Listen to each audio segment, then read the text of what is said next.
Bom dia, professor. Nosso tema foi o jogo de damas, problema do jogador humano contra o computador que a gente escolheu. Os alunos são o Bruno Lopes, o Eduardo Santos e o Nicolas Câmara. No caso, a gente escolheu a linguagem de JavaScript com interface gráfica e a metodologia que a gente tentou aplicar foi uma metodologia simples, funcional e intuitiva para facilitar ali os jogadores. A árvore que a gente escolheu foi a árvore de decisão, o algoritmo Minimax, com a profundidade ali até o primeiro nível, que basicamente ele escolhe a melhor ação. A descrição do jogo de damas é basicamente dois jogadores, no nosso caso é um player versus a máquina. As peças são 24 peças, sendo 12 da máquina e 12 dos jogadores. O tabuleiro ele é com 64 casas, sendo claras e escuras. A distribuição são 12 peças da mesma cor para cada jogador e a gente posiciona ali nas casas escuras e elas geralmente ocupam as três primeiras linhas ali para cada jogador. E o objetivo é sempre capturar todas as peças do oponente ou deixá-lo impossibilitado de mover, geralmente uma peça como a próxima do jogador. Os requisitos principais que a gente utilizou foi o iniciar um novo jogo, o salvar um jogo atual, identificar qual é o jogador da vez, sempre vai ser o jogador atual, a máquina ela faz a ação sozinha, visualizar as peças capturadas, elas são mostradas na tela, a gente tem um botãozinho ali para demonstrar a árvore de decisão das jogadas da máquina, e identificar a dama foi algo que a gente não implementou, que foi a movimentação da dama, devido à sua complexidade e por causa do tempo. Mas a gente conseguiu implementar uma lógica ali em código que a gente deixou comentado, que o Eduardo vai falar mais um pouquinho aí. Bem, chegando aqui na parte do código, a gente tem três elementos principais. O HTML, que é referente à estrutura visual, onde a gente vai ter acesso aos elementos em geral reunidos. O trecho em de estilização do CSS e o JavaScript, que é onde ocorre toda a magia do jogo em si. Nessa primeira parte, a gente tem o tabuleiro, onde é declarado as variáveis que serem utilizadas durante o jogo. Em seguida, o desenho do tabuleiro em si, definindo quais campos serão brancos, quais serão pretos. E em seguida, a distribuição de peças, sendo M para a máquina e H para o jogador humano. E os outros campos que se encontram vazios, aptos para receber as peças, eles recebem um valor nulo e estão ali para receberem a movimentação. Com isso em mente, é importante a gente salvar o estado inicial do tabuleiro, para sempre que a gente decidir salvar um jogo, ou até mesmo sair, ele retorne a esse status inicial declarado nessa questão.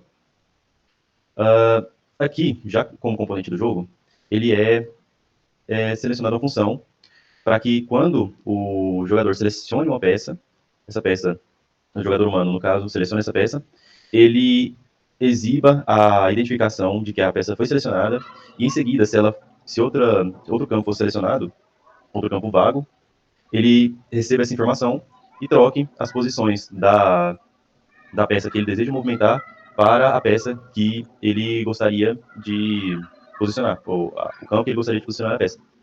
Em seguida, ele vai atualizar o tabuleiro para que essa movimentação seja exibida e a máquina vai realizar a jogada. É importante citar também que o turno da máquina ele é armazenado sempre com uma contagem e essa contagem é exibida no nosso diagrama de árvores na exibição dele para saber em qual turno a jogada foi selecionada.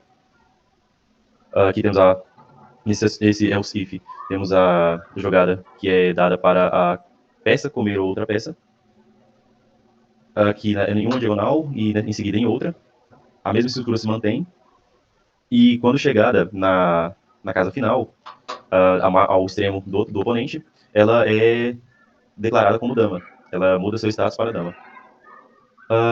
Esse trecho, como mencionado, é o trecho comentado, que leva também à estrutura da dama, que para o jogador humano, que ele deveria comer se movimentar de maneira diferente, comer em novas direções, por fim. Chegando na jogada da máquina, ela leva um pouquinho de maior complexidade, então sempre que a vez da máquina for verdadeira, considerada verdadeira, ela vai ser chamada o algoritmo minimax para conseguir unir as jogadas possíveis, declarar valores a ele e com isso trazer uma posição da melhor jogada para ser realizada. Com isso, declarando as jogadas possíveis, a gente optou por um loop que pega todos os elementos, o valor da peça selecionada inicial, e compara todos esses valores com as possibilidades dos campos, se eles estão ocupados ou não, se tem uma peça do inimigo que pode ser comida no campo em seguida, e um outro campo é vazio para poder realizar essa movimentação. E, novamente, temos comentado a parte de logística da peça de dama, que acabou por não ser implementada. As jogadas possíveis, ela obedece um padrão que ele vai sempre fazer todas as jogadas, a listagem de jogadas possíveis, e de cada jogada ele vai comparar, exibir uma pontuação. Se for identificada a melhor pontuação para a jogada, ele assume aquele valor e armazena ele para realizar a melhor jogada. Dessa maneira, declarando a matriz como a melhor jogada e atualizando o tabuleiro em seguida. Aqui temos a estrutura que é baseada basicamente em armazenar a estrutura de árvore em uma matriz. Em seguida, a realização da jogada de teste para cada elemento das jogadas possíveis do Minimax. Ela é bem extensa, leva em consideração todas as jogadas possíveis selecionadas, incluindo falhas também no sistema de campos nulos.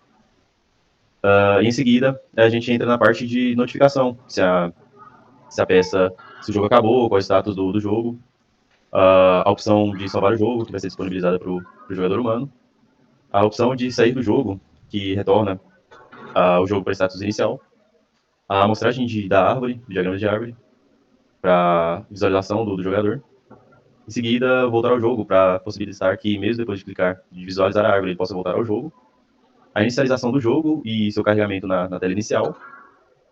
E, por fim, a atualização das jogadas do tabuleiro, que leva em consideração o elemento salvo na matrix e para definir como consta o status e realizar a contagem de peças que foram capturadas. E, por fim, a declaração a atualização do status dos elementos de captura no HTML. Beleza.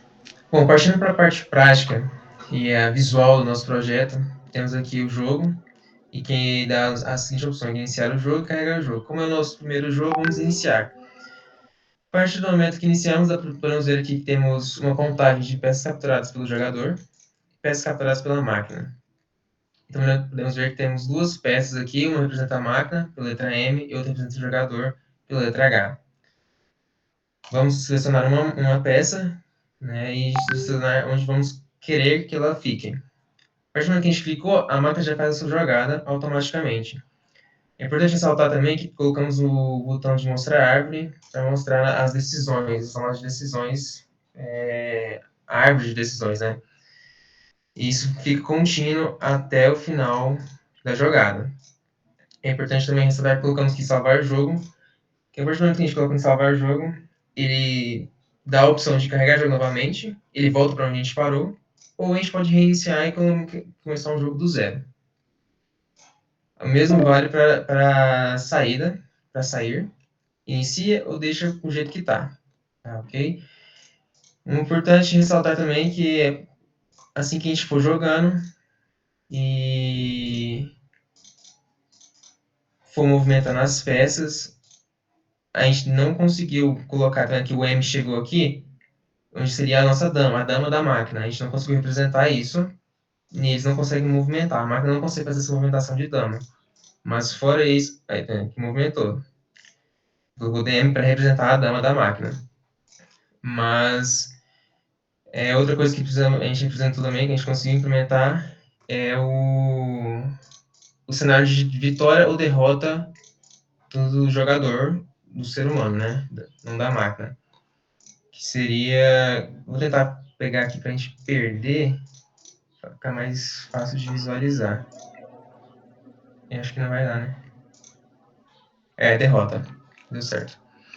É derrota porque a gente perdeu e a dama conseguiu pegar todas as nossas peças